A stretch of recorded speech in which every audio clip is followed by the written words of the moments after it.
ব্রাহ্মণবাড়িয়া ২ আসনে ইতিহাস গড়লেন স্বতন্ত্র প্রার্থী ব্যারিস্টার রুমিন ফারহানা।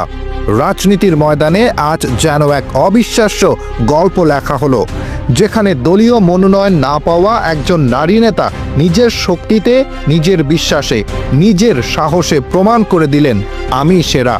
আজ জাতীয় ত্রয়োদশ সংসদ নির্বাচনের বেসরকারি ফলাফলে ব্রাহ্মণবাড়িয়া ২ আসনে বিজয়ী হয়েছেন স্বতন্ত্র প্রার্থী ব্যারিস্টার রুমিন ফারহানা।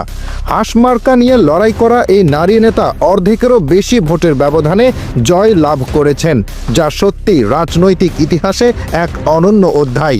কথায় আছে, আল্লাহ যাকে সম্মান দেন, দুনিয়ার কেউ তাকে অসম্মান করতে পারে না। এই কথার বাস্তব উদাহরণ যেন আজ রুমিন ফারহানা। যেই দলের জন্য তিনি বছরের পর বছর কাজ করেছেন, যেই দলের হয়ে সংসদে কথা বলেছেন, সেই দলই এবার তাকে মনোনয়ন দেয়নি। একটি দল যখন তাকে উপেক্ষা করল, তখন অনেকেই ভেবেছিল রুমিন ফারহানার রাজনৈতিক জীবন শেষ। কিন্তু না, তিনি ভেঙে পড়েননি, তিনি হার মানেননি, বরং নিজেই মাঠে নেমে প্রমাণ করার সিদ্ধান্ত নেন দল নয়, জনগণই আসল শক্তি। স্বতন্ত্র প্রার্থী হিসেবে হাঁসমার্কা নিয়ে তিনি জনগণের কাছে যান। তিনি বলেন, আমি দলের নয়, মানুষের প্রতিনিধি হতে চাই। আর মানুষও তাকে হতাশ করেনি। ভোটের ফলাফল বলছে, জনগণ তাকে শুধু নেতা নয়, একজন সাহসী, আত্মমর্যাদাশীল এবং সত্যিকারের জনপ্রতিনিধি হিসেবে বেছে নিয়েছে। এই জয় শুধু একটি আসনের জয় নয়, এই জয় হলো একজন নারীর আত্মসম্মানের জয়, একজন নেতার আত্মবিশ্বাসের জয়, আর সাধারণ মানুষের ভোটের শক্তির জয়।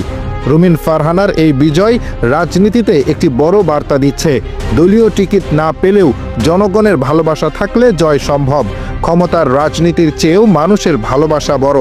আজ তার জয় দেখে অনেকেই বলছে, এটা সাহসের জয়, এটা নীতির জয়, এটা আত্মমর্যাদার জয়। সামাজিক যোগাযোগ মাধ্যমে ইতিমধ্যেই শুভেচ্ছার বন্যা বইছে। সমর্থকরা বলছেন, তিনি প্রমাণ করেছেন, যোগ্যতা আর মানুষের ভালোবাসা থাকলে কেউ আপনাকে থামাতে পারে না।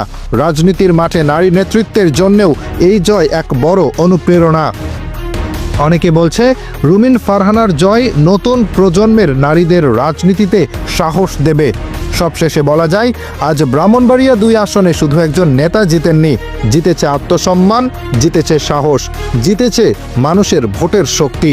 ব্যারিস্টার রুমিন ফারহানা প্রমাণ করেছেন, নিজের উপর বিশ্বাস থাকলে, আল্লাহর উপর ভরসা থাকলে কেউ আপনাকে থামাতে পারে না।